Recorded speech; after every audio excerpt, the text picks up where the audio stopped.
Hello there and welcome to episode 99 of Little Big Knits. My name is Selma, I'm your host. I'm coming to you from Ottawa where we are having a lovely breezy day, and I've got the back door open so you may hear a little bit of that breeze and outside sounds today. So welcome to this episode. I'm back 2 weeks after my last episode, a little earlier than usual because I was just so excited to share my sewing finished object. So I have some sewing for you today. I have some knitting as well, of course. I mean, it's a knitting podcast.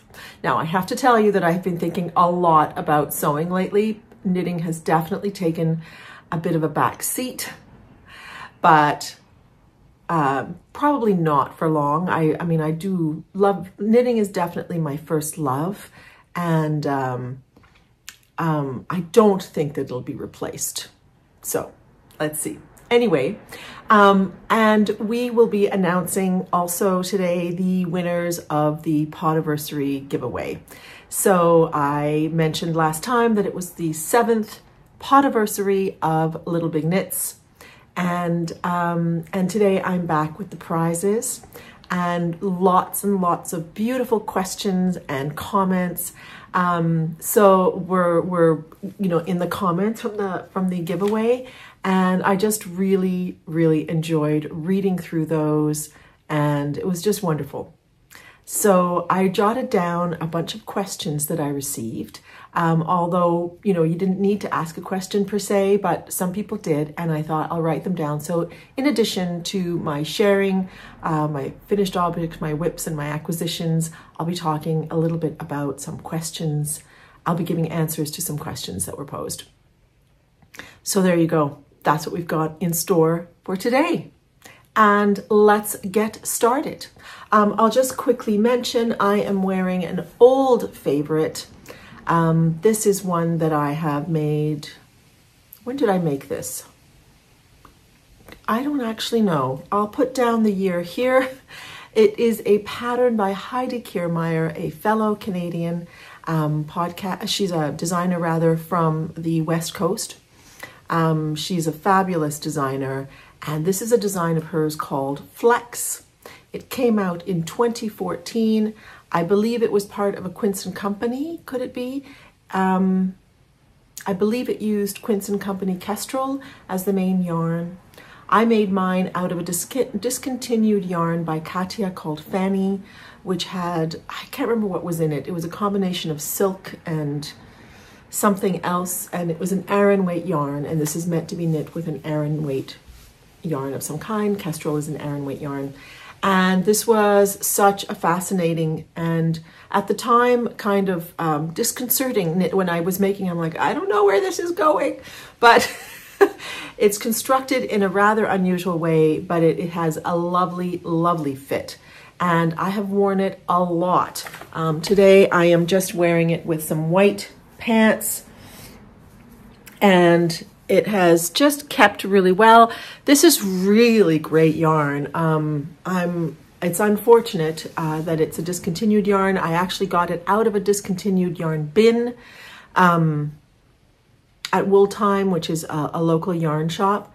And I believe, actually I'm not 100% sure about that. But anyway, I ended up making this top out of it, and I have worn this so much, and I always have plans to make a second one, and it hasn't happened yet. We'll see. But it's really great. I just wear it often, and it has worn well, and the shape has stayed lovely, and it's a great pattern. Vintage, can we say at this point, as it's 10 years old. Things move so fast these days that I feel like the meaning of vintage has kind of shifted as well. But yeah, it's just really lovely. So that's what I'm wearing today. Let's get on to the finished objects. So I'm going to start today with a knitting finished object. And that is this lovely pair of socks that I made. I mentioned last time that My friend's daughter is getting married, and in fact, this friend is my oldest friend. We've been friends since we were 9. There were a few years where we lost touch with one another, and then we reconnected, and we've been fast friends for a long time. And her eldest is getting married, and so I decided to make a pair of socks for the bride and a pair of socks for the groom. I have finished these socks. And they have turned out really rather nicely. So I hope they fit. I know she has a size 7.5 US 7.5 feet, and I think they should be good. Yeah. So there is no pattern for this sock. This was kind of a self-drafted, and basically it is a cuff down. What did I do? I cast on 60 stitches, and I cast on 60 stitches. I knit, I think, 2 or 3 rows in the contrasting color. I think I knit about 20 rows of 1x1 ribbing. And then I divided it into panels of 6, where there were 4 knit stitches and 2 purl stitches. And then every second section of stockinette, I did a a cable rather, and the cable was done every 9th row. So there were 8 rows between cables. And so it ended up like this. It's really lovely. It worked out really, really well. And I'll show you the second pair in a few minutes, but I've really liked it. I made something similar, which is in my projects, and I put down the recipe in there. I think that one might have been a little bit, did I do it the same way? I can't remember, but I don't know. It's just a really simple sort of way of making ribbed socks. And I do find, I did only cast on 60 stitches because she's very petite, but I was thinking I probably would have been better off with 64. And when you change the number of stitches, well, that wouldn't have worked. It would have needed to be 66 to work with my thinking. I think that when you add cables, it's not a bad idea to add a few more stitches. And I'm using sort of a basic top cuff down pattern. I find that once I got the hang of doing a heel flap, the number of stitches on my sock just doesn't really matter. I just adapt it quite easily. I'm not an expert sock maker per se, and people have sometimes asked me about my go-to sock pattern or my, if I would ever give my recipe. And honestly, I think what I did to figure this out was that I ended up knitting, I used to knit toe up a lot. I preferred toe up, but I ended up test knitting some cuff down socks, or also just knitting some cuff down socks. They weren't necessarily tests. And I started to just really understand like the construction better. And then I find you can adapt quite easily. So yeah. The yarn that I used for this is the Regia 4-ply tweed, which I have here because I'm using it for the second. So this is the ball band, which is all crumpled up. And the one color is this blue, which I only have this much left of the first ball. Originally it was in 50-gram balls, and now they're doing it in 100 grams balls. This is the color number 52, and it's just a nice sort of mid navy blue. And then the other color that I'm using, which is currently attached to something, no it's not, but it's stuck, is number 70. This is now in a 100-gram ball, and it's kind of this tealy turquoise color. So that is the yarn that I'm using, and I wanted a good sort of workhorse yarn, and Regia yarns are generally like that, so hopefully these will last them a good long time. So that is my finished object number 1. Finished object number 2 is my quilt. I will not be able to show this all to you in this spot, but I will show you a very goofy video of me. Here we are, showing off my quilt. I was at my friend's cottage and I was so excited because I finished binding the quilt there. And so I had her take this sort of quintessential video of me showing the quilt. And it was such a pleasure making this project.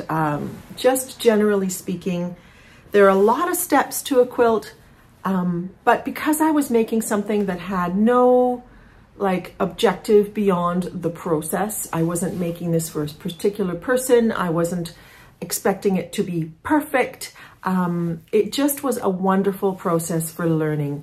And I, in a way, kind of wish that I had made this longer, because it really is, I think it's about 45 inches by 45 inches by 48 inches. So it's almost a square. And so it's more of a child's blanket, but if it had been a little bit bigger, I thought it could have been almost the size of like a day blanket kind of thing. So the process of this, I mean, there are a lot of you that are quilters out there. It all started with me starting to separate my fabrics. I was like, okay, I've got a lot of quilting fabrics. I used to make bags. Years ago, I had a little Etsy shop. And so I have a lot of remnants from that, or fabrics that I never used.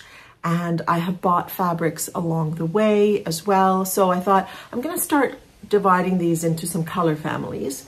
And very quickly, this sort of color family started coming up. I have some fabrics like this one here. Where are some others? That one is showing up a lot. This one here that I've made bags with before. This yellow as well. And this limey green. So there are quite a few fabrics. I think there are a few more in there that I've used before. This white one here, which has a bit of a texture on it. So I started seeing this sort of yellowy green turquoisey thing emerging. And so I thought, you know what, that's a good place to start. So I had decided that I would make 5-inch squares. I had been sort of advised by somebody who was more experienced, don't try with small squares to start with, try with something bigger. It's just a lot easier to manage and so forth. So I thought that's very good advice. So I thought I'm gonna go with 5-inch squares. And of course, that was not bearing in mind the, oh, what do you call that? Hello? The extra bit. When you're sewing, you know you're gonna lose some fabric off the side. But I was fine with that. And then as I was cutting my fabrics, I sort of felt like, okay, I had other fabrics in my stash that I just hadn't used yet, like these flowers. This one I'd had around for a long time. This one with the kitty cats. So I just started cutting them into 5-inch squares. I would make 5 or 6 5-inch squares, and then I bought a few along the way because I started feeling like it needed a little bit, some dark. I didn't really have any dark ones. I felt like I needed a little bit of earthiness in there, and I wanted something that was a little bit more of a true green as well to go along with it. And I cut them up, and then I started counting them and realized, okay, I need a few more. So I just cut up a few more. I laid them out. Oh, excuse the fire truck. I laid them out and, was playing around. And that whole process was so fun. It really was. And then once I had determined, okay, this looks pretty good, and I had enough squares, in fact, I ended up with a few left over, I started sewing strips, and I just sewed the strips. that I had made. I collected them all in the same kind of fashion, and then I sewed them. There are different ways of doing it, but that's the way I did it. You could also do it in fours. So anyway, and then I ironed, because there's a lot of ironing that happens in this process. I tried to nest the backs, which was successful most of the time. I ended up changing some of my rows later, and that had an impact on the nesting, but that's okay. Not everything was perfectly aligned. There are definitely some spots where, you know, they're not aligned. The corners are not aligned. Here's a perfect example. So then once I had put the rows together, I decided to use a flannel sheet, just keep it simple. So this is a very light quilt, and I got myself this backing fabric, which is just beautiful. It was not wide enough, so I cut the extras and sewed on the side here to just make it wide enough for the quilt. I sandwiched, which was definitely the least pleasant part. I pinned it all, and that's you're laying it out and you're flattening it and you're pinning it with safety pins to keep everything in place, and then I tied the quilt. And the last thing was the binding. And of course, when I first started doing the binding, I have to say that there was a lot of swearing, because I'm not a lover of hand stitching. I really am not. And I can see at the beginning that it's much more sort of erratic, and then it became more, you know, even as I went along the quilt. And I quilted this at my friend's cottage, and it was just an absolutely lovely, lovely process. And you'll see video footage of that at the end of me quilting at the cottage and cottage scenes. And this is the cottage that I go to every year with my friend. It's her cottage on Blue Sea Lake, her family's cottage. And this is the friend who is leaving the country for a couple of years and allowing us to use her apartment as a swing space. So she's, we always go up to her cottage, usually in July, but she'll be gone. So I did the binding, finished the binding up there. I had sewed it in town. I had created the binding, and when I started trying to figure it out, there was a lot of swearing, as I said, and I was just like, oh, this is gonna be so annoying. And then I figured out a stitch that I felt comfortable doing. It usually, I think people do it in a diagonal, but I just decided to do it straight, mostly because it just was the most comfortable for me. And I thought people will not be looking at this per se, but I don't know. Can you see that? Yeah, you can. You can see that I just did it straight like that. I feel like, you know, going diagonal for some reason just was not working for me. And this, I was able to just get into a meditative kind of process of doing it, and really enjoyed doing it. So the binding is all done. Now, I know there are people who are expert quilters in the group, and then there are going to be people who, like me, are beginner quilters. And I had somebody ask if I would do a tutorial, and I have to say that I don't think that I'm the person to do that tutorial, but I did follow, when I was confused with a step, I did follow a YouTube channel called Melanie Ham. Unfortunately, Melanie actually passed away a while ago, but her videos are still up, and she had a 5 or 6 part series on making your first quilt. And so I, you know, looked, especially for the binding, I watched her segment on showing how to do the binding. And I think there might have been another segment that I looked at. And when I wanted to tie the quilt, I just typed in tying a quilt on YouTube and found a few videos and just watched them and just went for it. So I don't know what I'm going to do with this quilt, but it really was a wonderful labor of love, an absolute amazing process. And am I thinking of making another quilt, you ask? Well, of course I am. Of course I am. So that'll be coming up at some point, and I think I'm going to be ambitious. It will be a scrappy quilt as well, not like that one, but I am going to be ambitious, I think, and aim to make a larger quilt. Perhaps even a queen size. I don't know if that's being a bit silly, but I'm thinking about it. There seem to be a lot of big vehicles driving outside, so I'm sorry if you hear that. There was the fire truck, and now there was a whole series of school buses that went by, and so might be a noisier video than usual. But speaking of the technical aspect of the video, last time I tried the cinematic video on my new iPhone, and I did not like it, and I got maybe 3 or 4 comments of people who were concerned about it and felt that the out of focus, in and focus could be actually not very accessible for some people, and I really definitely want to respect that. And I found it a little bit frustrating. Somebody said, you seem to be behind your knits a lot, and it was like, yeah, because I'm wanting them to focus. So I thought, forget that. I'll use it for my video footage when it works and so forth, but I think I'll just keep to the regular video. I feel more comfortable with it. I did find it a little bit awkward. So, all right, let's go on to works in progress.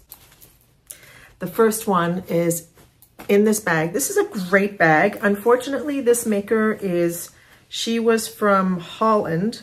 I've got the yarn stuck in the zipper. That's what the problem was. She was from Holland. She stopped making bags, but this was one of the first project bags I ever bought that wasn't made for me. And it's this box bag with cameras on it. And I really, really have loved this bag. It's got minimal interfacing inside. So it's not very stiff, and it just it's a great sock bag. So in here I have the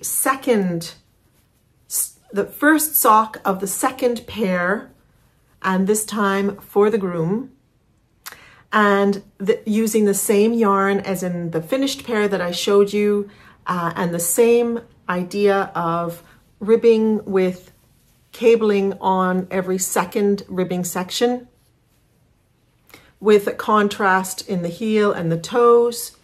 But this time I did it with 72 stitches.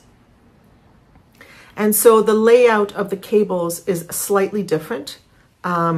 So this pair of socks has a cable here, whereas this pair of socks has a ribbing section there, I believe. Well, actually half of a ribbing section. It sort of is the last 2 stitches. So I had to lay things out a little bit differently because of the 12 extra stitches that I had on here. So I figured that out, and that's something to keep in mind. And so yeah, I finished the first sock. I'm hoping to make the second sock over the next week because the wedding is coming up, and I don't want to be fretting about not finishing these. So I've been giving these a priority. I have to say I haven't had as much knitting time, simply because the quilt actually took up a lot of time. And I don't know, there's been a lot going on. I was at my friend's cottage. Now I did get knitting and quilting done there. We always bring up our crafting. She's not a knitter, but she does a lot of visible mending and sewing and so forth. So, and we had a couple of friends up as well. So amidst the chatting, we were crafting, and it was really lovely.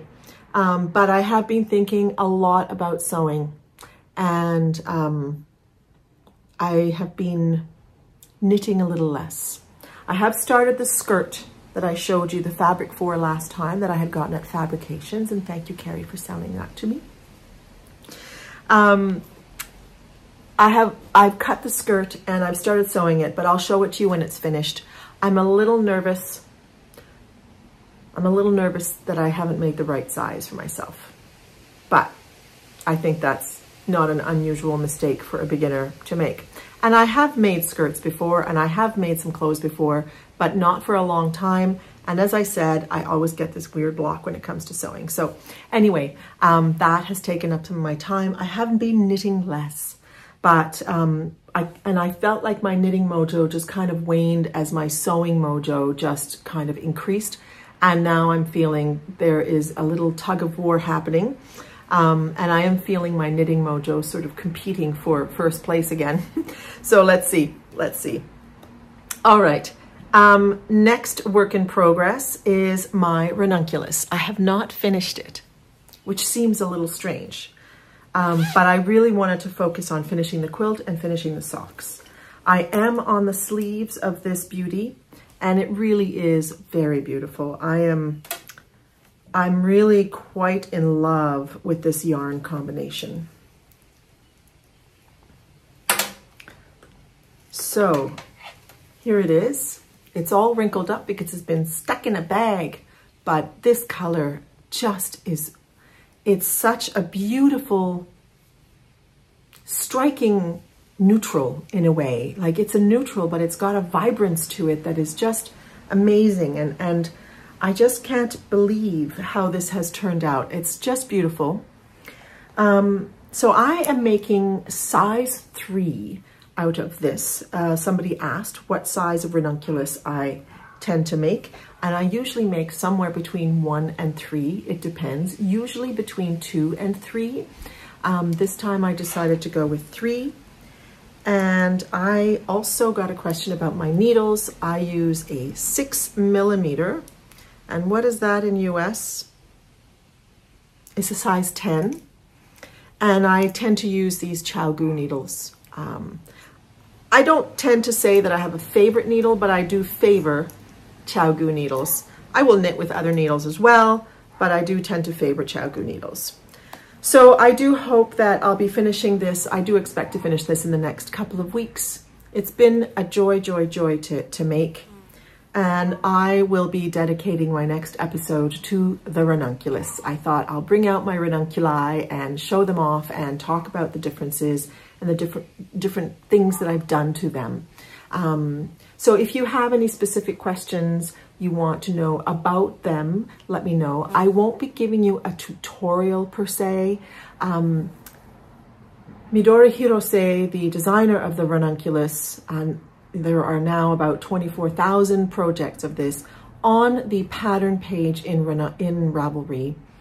There are video tutorials for every single technique in this project. It's amazing.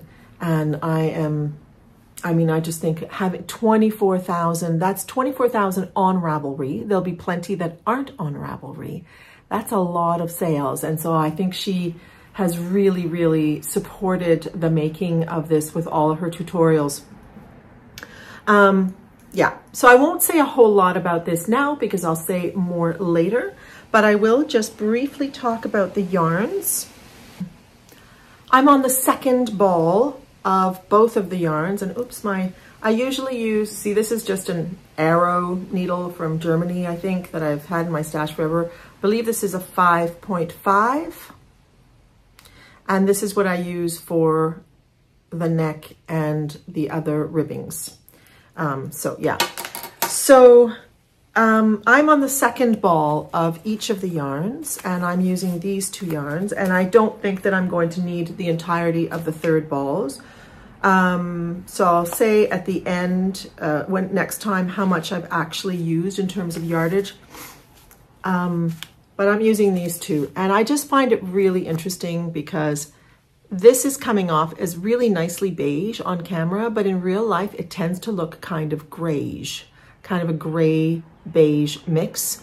This is number 2331 in the Sadness Garn Lina, Tun Lina, I should say.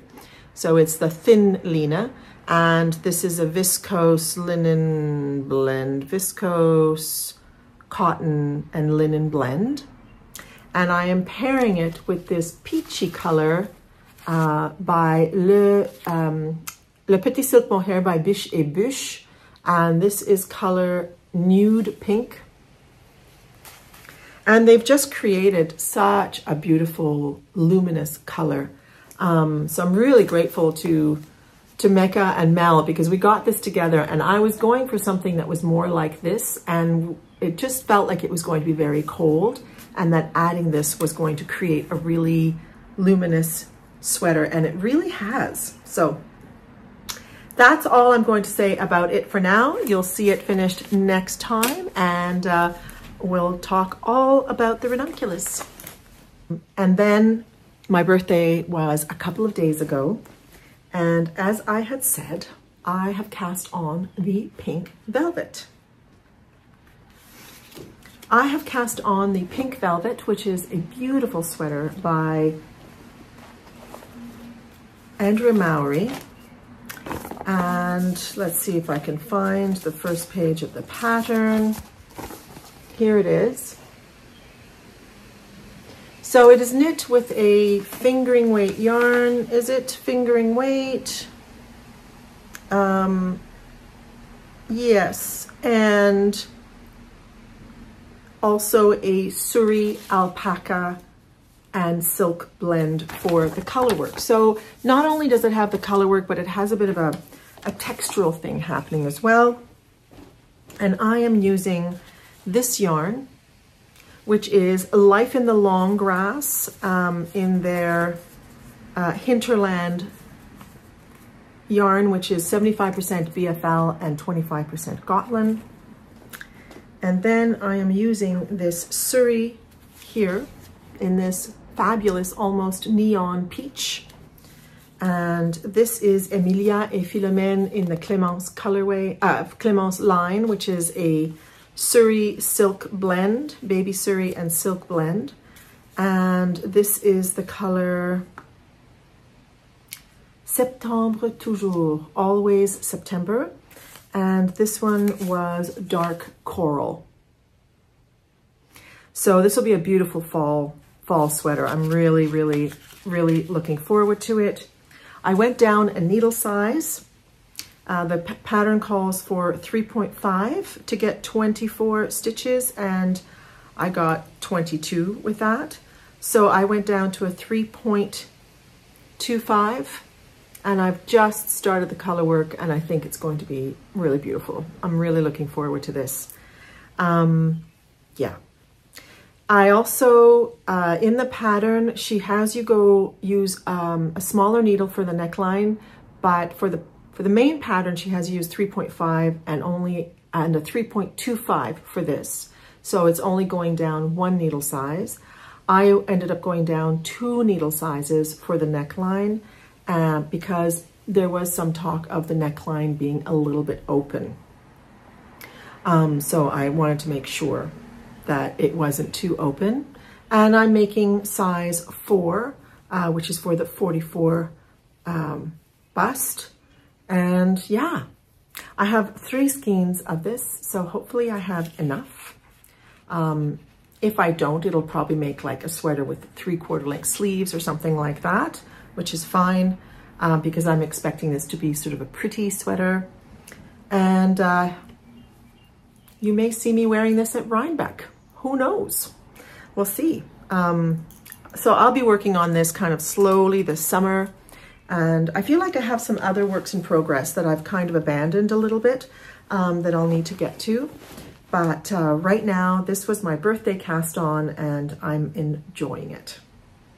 And just started the chart, and I think it's going to be an enjoyable chart to knit. So that's that. And this is held in a bag that I haven't used in a long time because there was another project in it.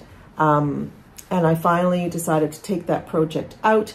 And this is a wonderful bag by Madder Root, Maine, that my friend Kate gave to me years ago.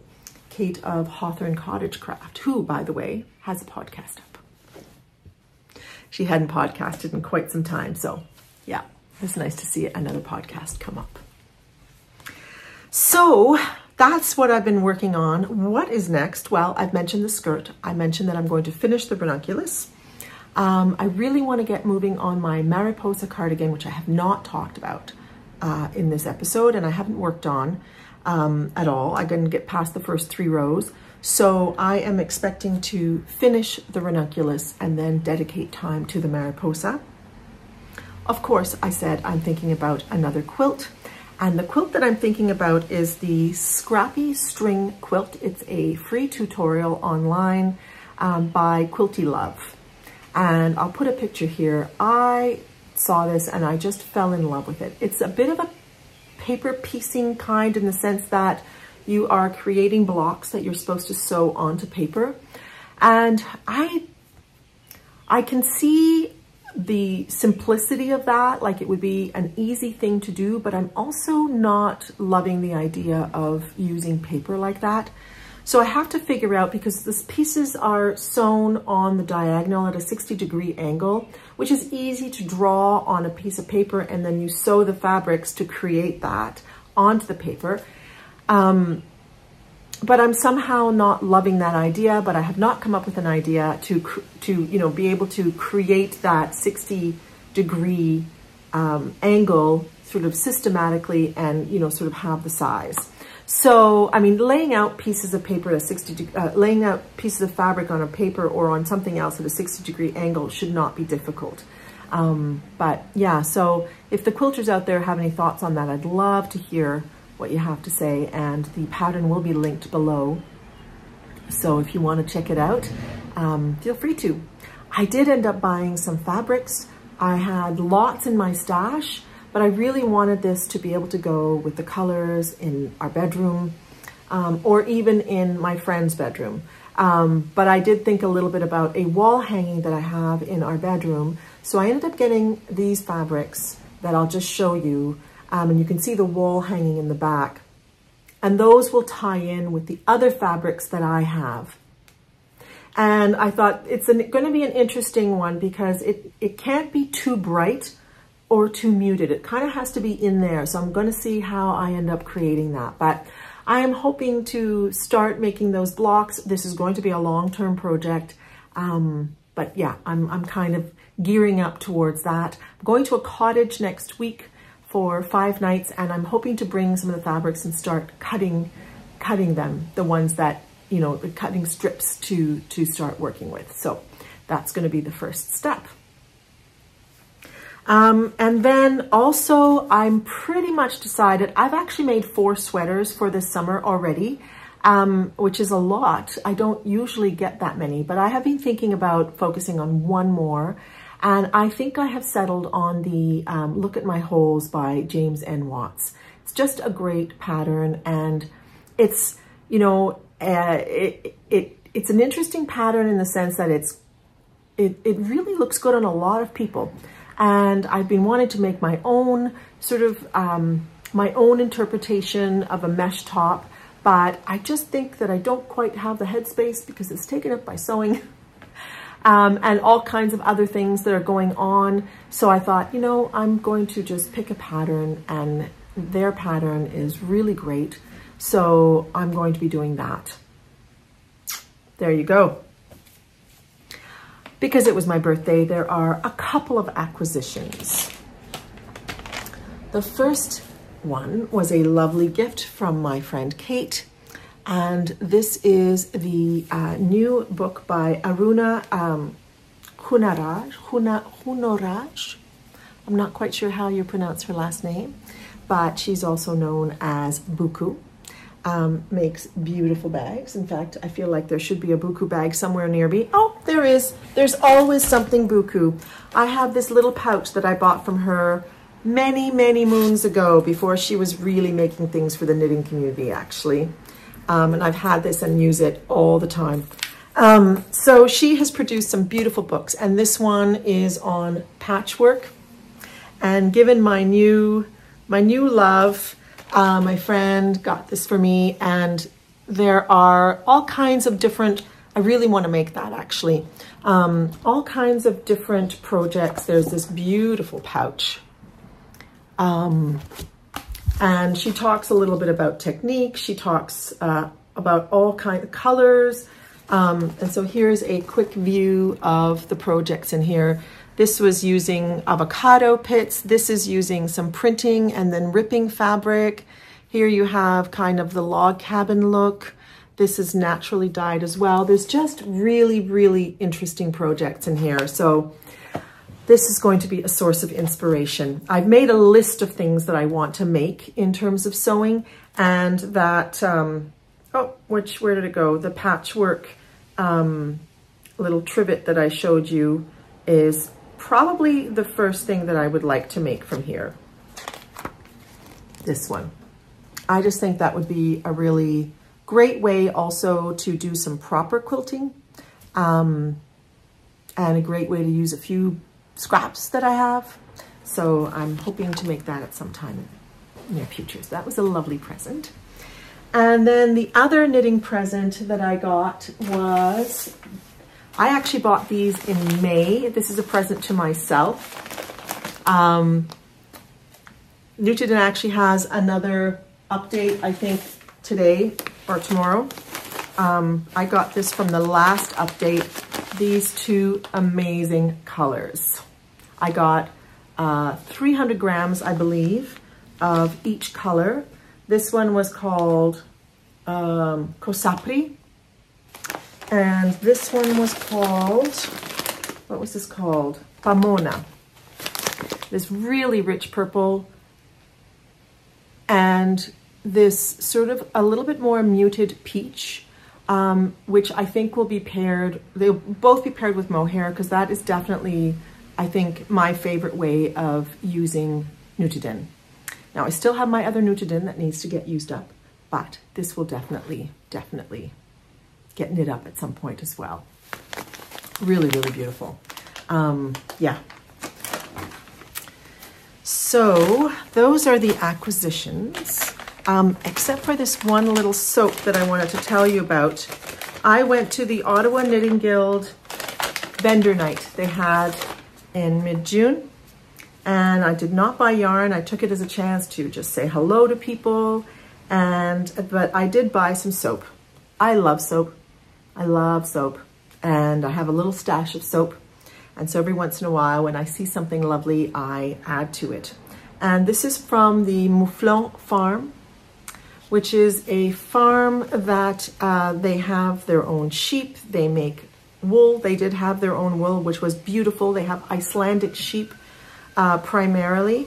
And they also use the sheep's milk in, and the lanolin, I would imagine, in the soap. So that was the one thing I got. It's going to go into my little stash and get used up. All right, let's move on to the winners. The yarn is being held here in this bag. So I have pulled 4 winners randomly from YouTube, from the YouTube comments from episode 98. And the first winner who will be winning this yarn here, which is the Bamboo Pop Sock, which is a bamboo and, oh, it said it on the front, bamboo and cotton wool, sock yarn. The first person to win, or the person to win this, is Trudy8822. So Trudy and fellow winners, please make sure to contact me, not in YouTube. Do not leave any personal information in YouTube. You can either DM me on Ravelry or on Instagram, and let me know your address so that I can send this to you, and I'll add a couple of other little goodies in here. So yeah, so congratulations to you, Trudy. The next winner is Sonia Boyko 2703. So Sonia, you are the winner of the 3 skeins of this Alley Cat yarns that Melissa very kindly donated to me for the podcast. So this is her smooth sock base. It's a superwash merino and 15% nylon base, and this is the color Darch. It's a stunning, stunning sort of deep aubergine brown kind of color. And so Sonia Boyko, if you could get in touch with me as well through Ravelry or Instagram, congratulations, you have won this sweater quantity. The next winner is Catherine Killen 4778. Catherine, you have won these 2 skeins of Spud and Chloe Fine Sock in this beautiful turquoise. That was also donated by Roslyn for the podcast. So get in touch with me as well. Congratulations, everybody. And the last one is Linda Turner 298. So funny, all of these people have numbers with their names. So Linda Turner 298, you are the winner of this skein of Alley Cat yarns, another beautiful donation from Melissa, who is right here in Ottawa and has a beautiful, beautiful shop with amazing bases. And this base is the Ontario sock. It's a 80% Dorset Cheviot and 20% mohair sock yarn. I have a skein of this in an orange that I'm dying to use.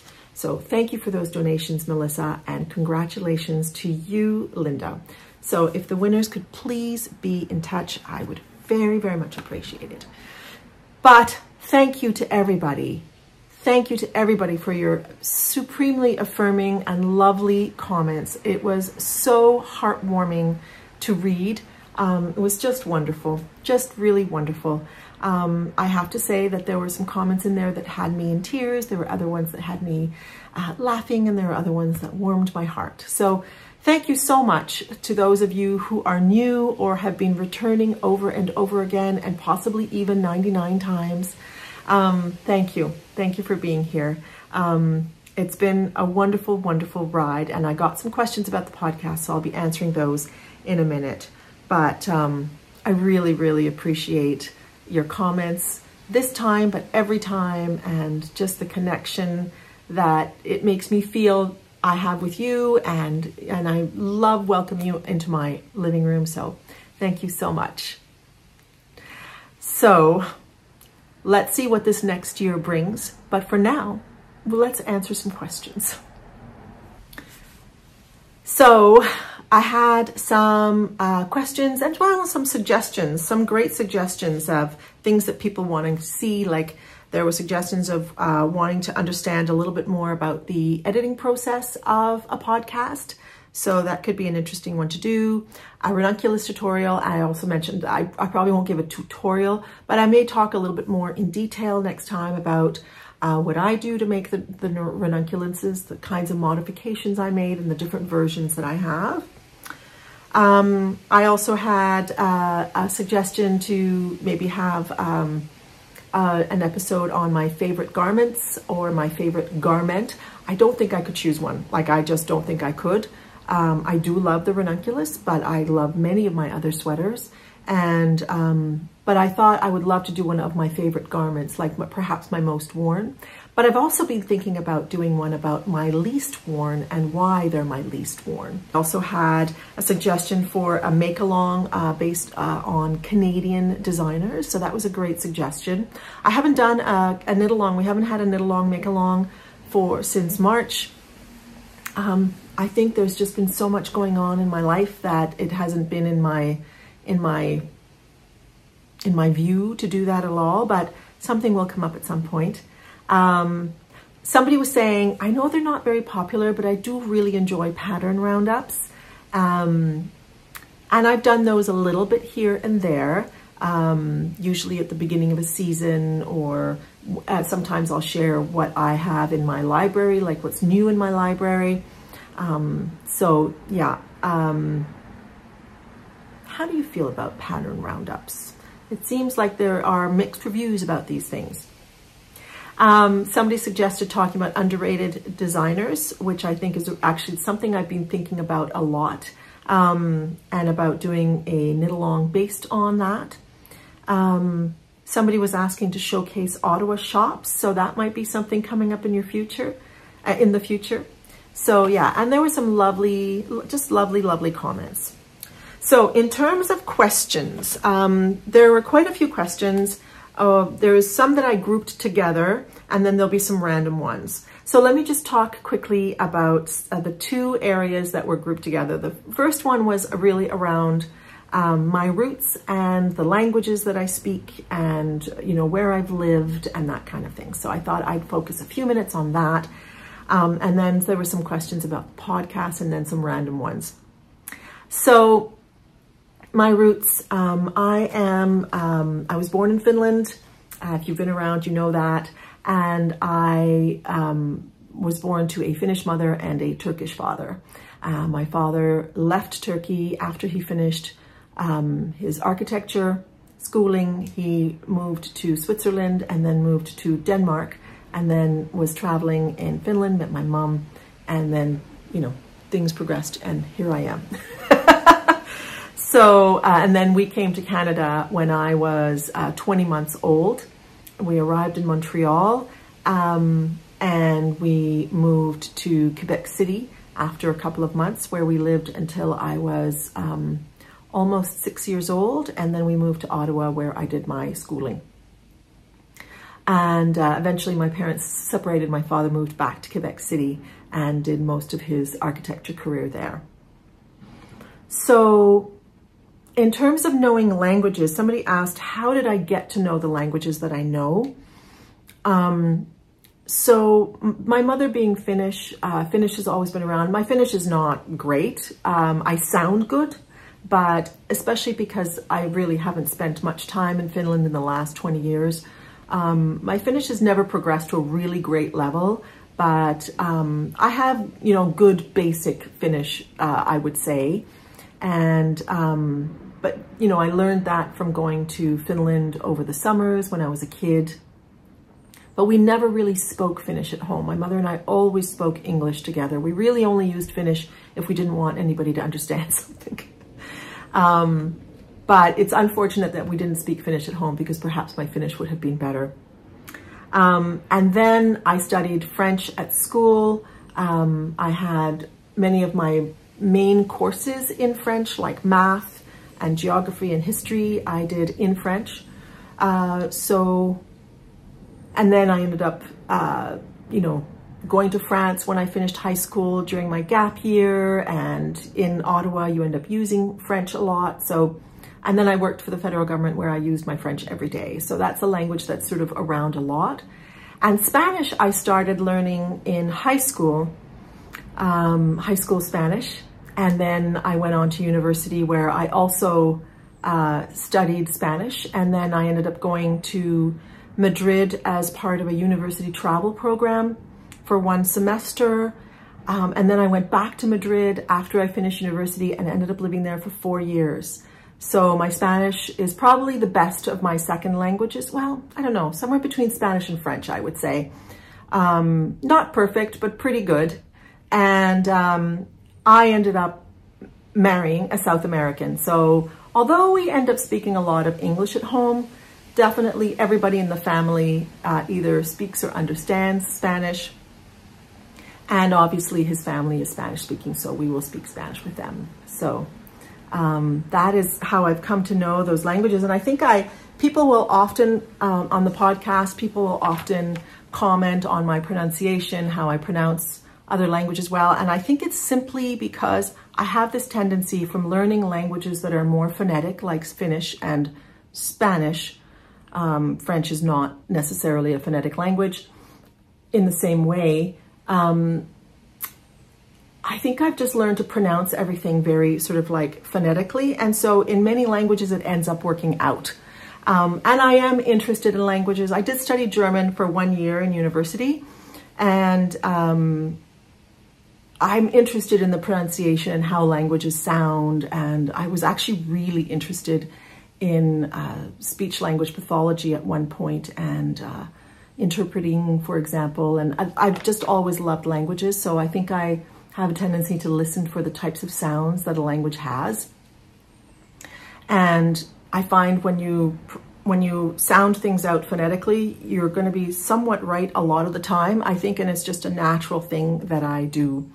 So you may remember 2 years ago, I think I was knitting the bindweed by, I think was it Senia Nedion, and I was calling it the bindweed because to me it was bind, so it was bind, but of course, being English, it's two words put together and it just never occurred to me. And somebody in the a couple of comments I received, I think, commented on the fact that it's pronounced bindweed. And I was like, oh, well, of course. But my natural inclination is to just go to bindweed.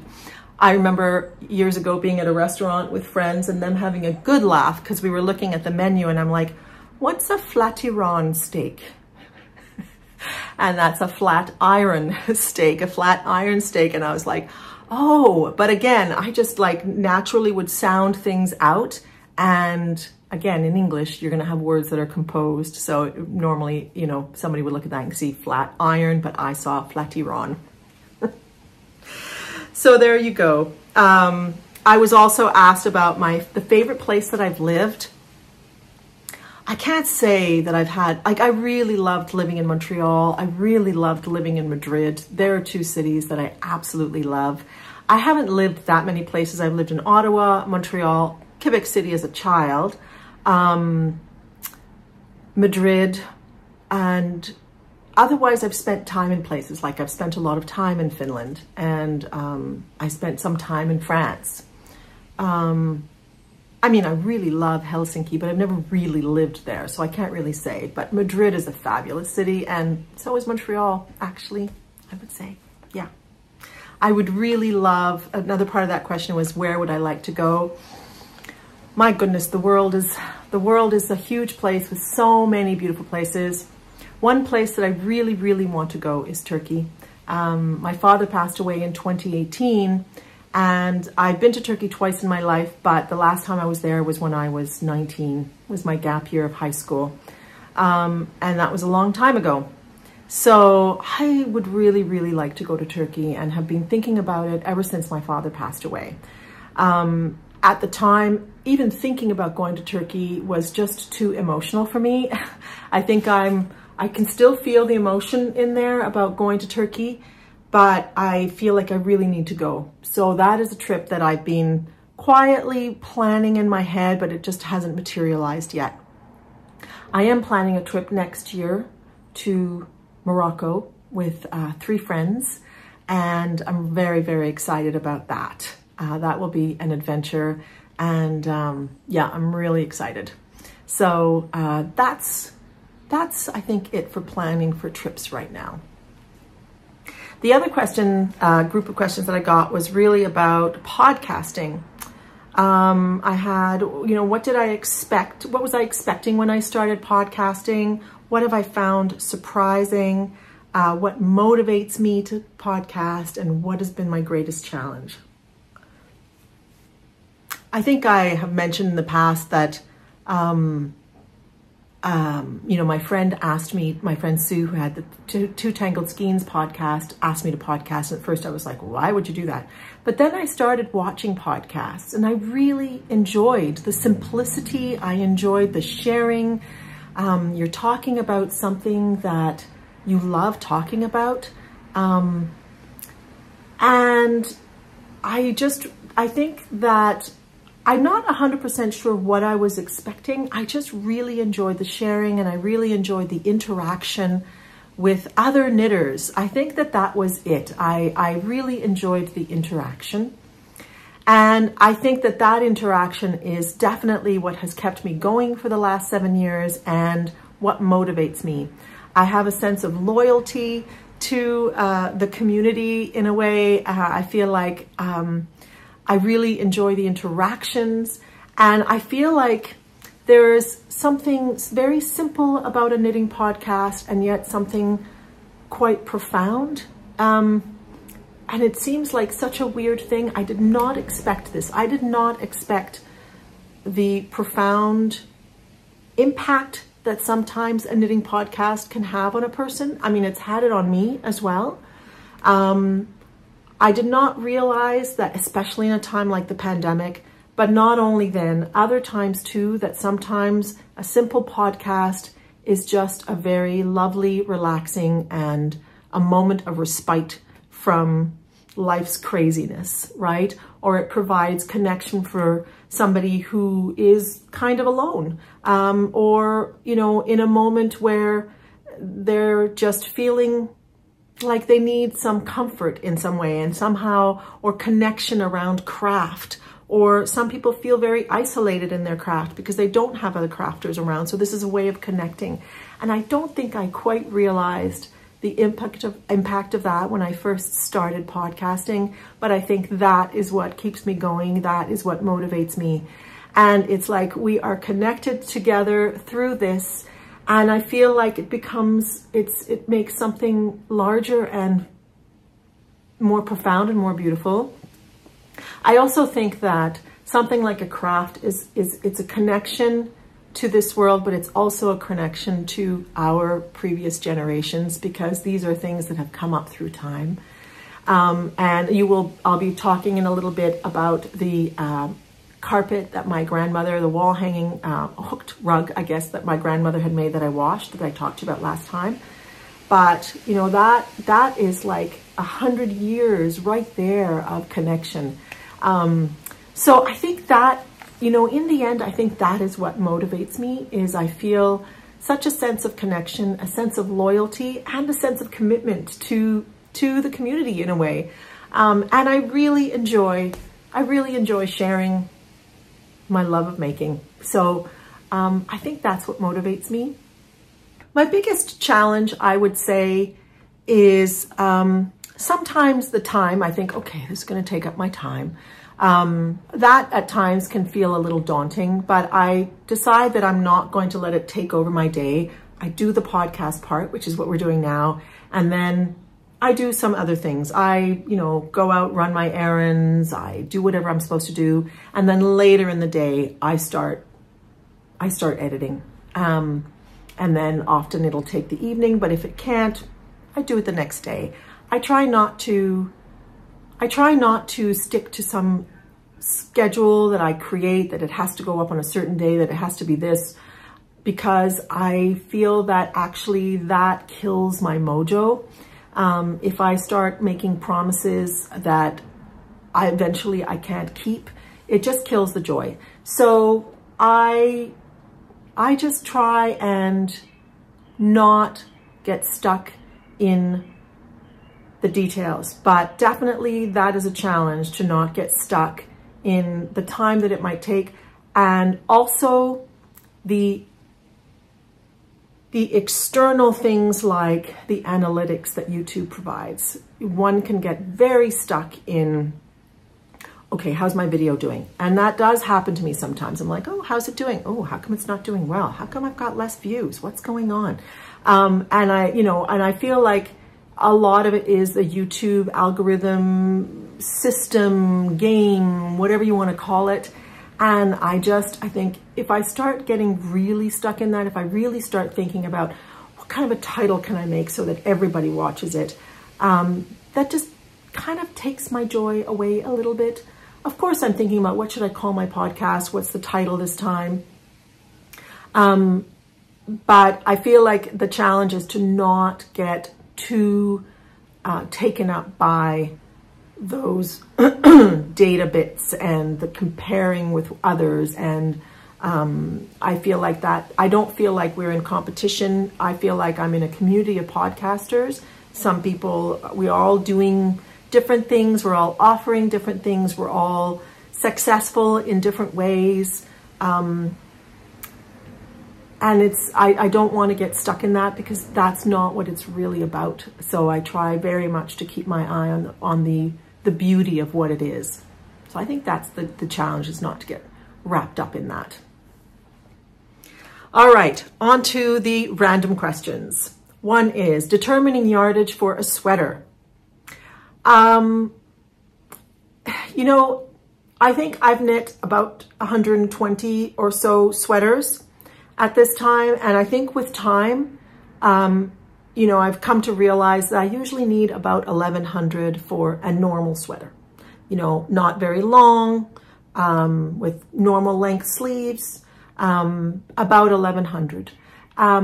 I think that if you're starting out and you don't have a lot of experience with sweaters, it's probably best to just go with the yardage that the designer is suggesting.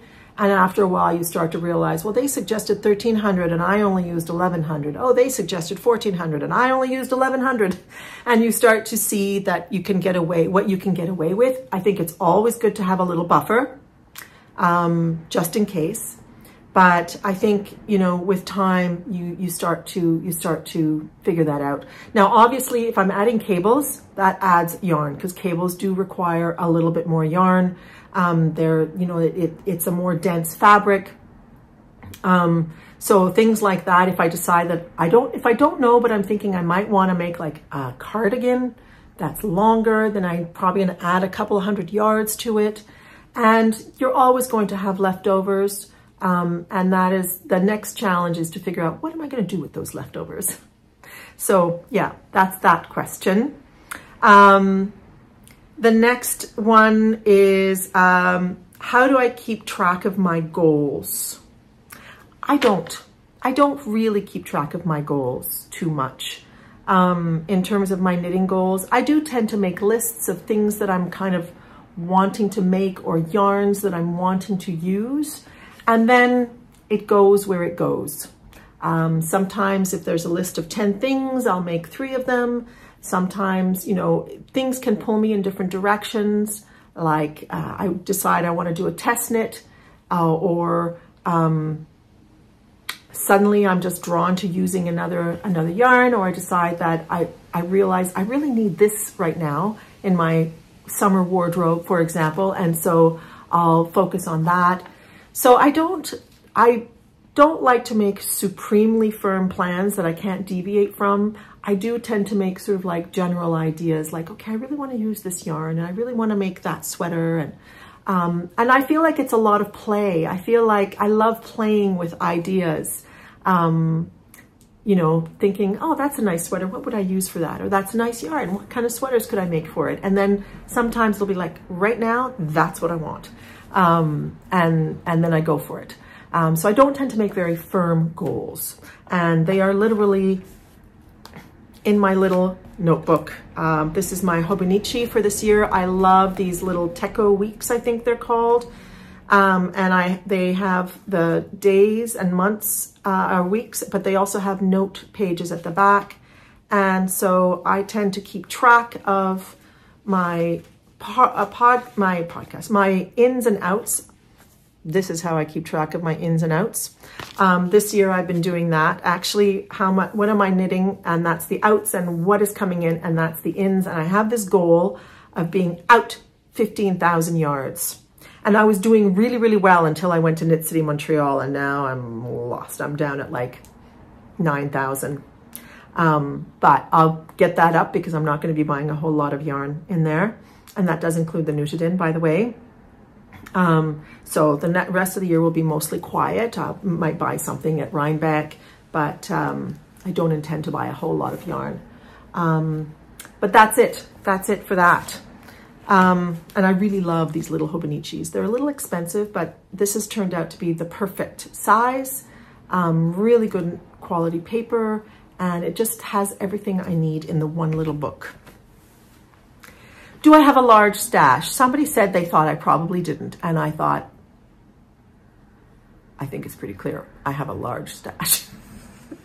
I have a large stash. I definitely have stash acquisition beyond life expectancy. I definitely do. It is all mostly, there's yarn a little bit here and there, but it's mostly shoved into a closet. It's not attractive. It is in bins or bags for the most part. All as well. I always keep my yarn in Ziploc bags, and because we do have moths in this part of the world, and keeping the door open is not helpful either. And I have lost some shawls to moths, I realized, because they were sitting in a basket, and some moths got in there, and I wasn't paying attention and aerating things out, and they kind of destroyed them. So I tend to keep my yarns in Ziploc bags, in bins all the time. If they're not, then, you know, I'm basically, especially if yarn sits in the same place for like a long period of time, if it's not moved then I think it's more likely to fall victim to moths. So back to the stash. I do have a large stash. I have way too much yarn. That's the ultimate final conclusion. But I have beautiful yarn. I have been destashing some yarn as well, and that is part of my in and out. I was sort of going through like, will I ever knit with this? Probably not. And I was getting rid of yarns because I really do have way too much. But I love my stash, and I really enjoy planning what to make with my stash, and I enjoy when I finally pull something out that's been there for a while and I get to use it up. So I'm just trying to think of like this one, like the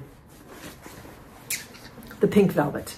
This is yarn that I've had for 2 years. I bought it 2 years ago in Montreal before the first Knit City Montreal. And so I'm just so happy to finally be using it. And I bought it with the plan to make the pink velvet. So there you go. Do we have a lot of mosquitoes where I live? I love these questions. And I thought, I'm going to answer that. Yes, we have a lot of mosquitoes where we live. In the last video, I showed you footage from our beautiful camping trip on Crotch Lake, which is a lake here, unfortunate name, but a lake here in Ontario. And the deer fly that are not mosquitoes. It was very windy, so there were very few mosquitoes unless you went into the forest, but our spot was really out on the water. If you went into the forest, you were attacked by mosquitoes, but if you were on the water, you were attacked by deer fly. And I had some terrible deer fly. And I'm also seeing that I have a mosquito bite there. I have another one there, though it's nothing compared to what the deer fly bites were like. But we do have a lot of mosquitoes here, especially when we have a combination of rain and heat, which we've been having lately. And I feel like there are a lot of mosquitoes right now. What is on my wish list to make that never seems to happen? And the first thing that came to my mind is a Chanel jacket. I would love to knit a Chanel jacket, and I actually have a couple of patterns in my library. I think they're both by, oh, what's her name? Himmerstein. I'll put the pictures here and I'll put the names here. She has the Chanel Blues and another one, and I've got both of them. I didn't realize that one was pieced, and so I ended up buying another one of hers. But I've been wanting to make a Chanel jacket for a long time, and it just hasn't happened. And the reason it hasn't happened mainly is because I'm way too picky about what yarn I need to use, and I can't seem to get past it and just choose a yarn. So, and I haven't figured out like what color do I want my Chanel jacket to be. So I really need to think about that. What mohair garment would I wear in warmer weather, if any? And I'd have to say, if any. I probably wouldn't wear mohair in really hot weather. If I were, I think it would have to be a very, very loose gauge and light and airy sort of layering piece that I would wear over a camisole of some sort. Because it gets very humid here. So I just feel like the mohair would stick to me. So yeah, I probably wouldn't, but if I did, there was this beautiful camisole pattern that I can't remember off the top of my head right now that's made out of very gauzy mohair, and I thought that could be interesting because it's not on your sleeves, it would be over a camisole, so it might be, but normally I think I probably just would not wear mohair in the summer. And last question is, how do I choose which project I'm going to knit? I guess I kind of answered that one already in terms of, you know, it's a combination of the yarn calling me, a pattern calling me, the pattern calling me and having the yarn that I'm like, that's the right one, that's going to happen. The timing of things, it really just depends. So those are the questions. Thank you so much for them. That was really, really great. It was really fun answering them. And just to close off the podcast, I wanted to share a little bit about washing the rug from my grandmother, the hooked rug. I showed it to you last time. It was a rug that my grandmother made in the 1920s, before she was married, when she was in school. Apparently, my aunt told me during summer vacation, and she made it with a friend. And it is enormous enough that when I sold my mother's house in 2018, I just rolled it up and put it into the basement because I had no place to have it in my house. And I just don't know what to do with it, but I thought I should probably start by washing it. It's 100 years old and it's been, you know, hanging in houses since then. It's probably very dusty. And I was kind of expecting that it was probably being devoured by moths. It was not at all. There was maybe one casing in the thing, a moth casing. So basically what I did was I bought a pool. I'm going to show you some footage now. I bought a pool. I inflated the pool at first with my mouth, but then we got a pump, and that was way faster. And then I added the water to it, and I put the rug in it, which is, I would say, about 6 feet by 10, perhaps. And I just walked on it, and I didn't even put soap in the water. I thought, we're just going to soak this and let it sit here for a little while. So I stomped on it a little bit, or walked on it, and you could just see the yellow browny stuff coming right off of it. And I rinsed it, and then I rolled it to squeeze out as much of the water as we were emptying the tub. And then we carried it to a table, and in the shade, our outside dining table, and I just let it lie there and dry. And it took about a day to dry, and the colors were so much more vibrant. It's just beautiful. So now it's rolled up again, and I don't know what to do with it. So I really have to figure that out. I don't know what to do with it. I thought about maybe putting it on a sofa, you know, kind of like on the sofa. We'll see what ends up happening with it. I thought about giving it away to somebody I know, but so far I haven't found anybody, so we'll see what happens with that. But it was really lovely to wash, and way easier than I thought it would be. Way easier. And it's come out looking beautiful. The color's a little bit more vibrant and as fluffy as it was before. So that was great. Next weekend, or not next weekend, in a couple of days, I'm going up to a cottage for 5 days. I'm looking forward to that. It's on the Gatineau River. So I'm looking forward, and it's actually very close to a spot that I've been swimming at for decades.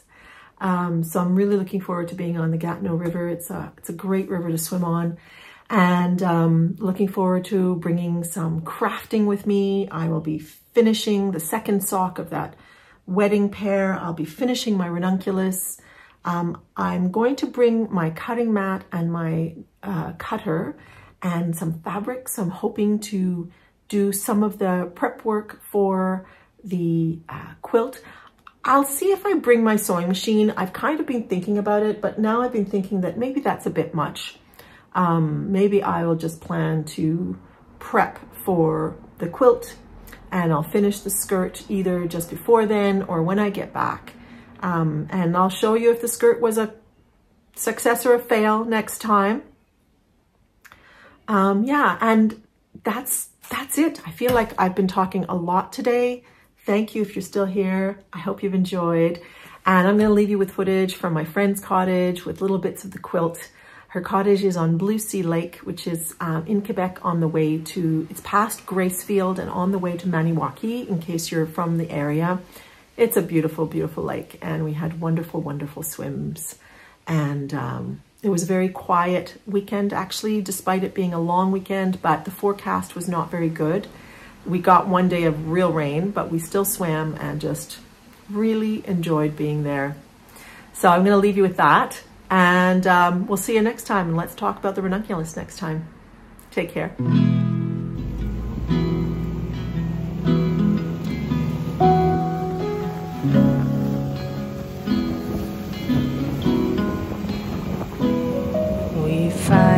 ourselves starting from scratch, brick by brick.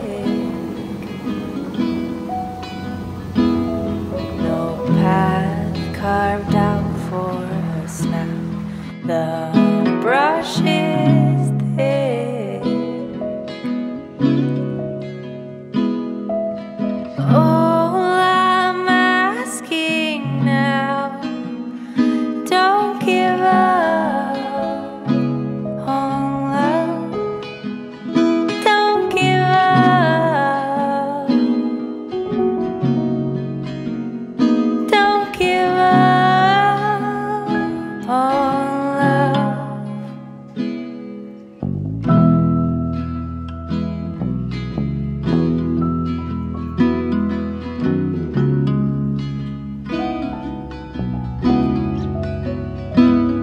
I know that you're tired, my love, but please don't go.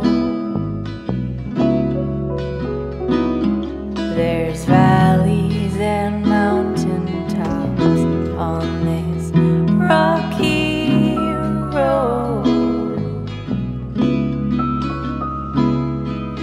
All I'm asking now, don't give up on love. Don't give up. Don't give up on love. In sickness or health, for rich or for poor,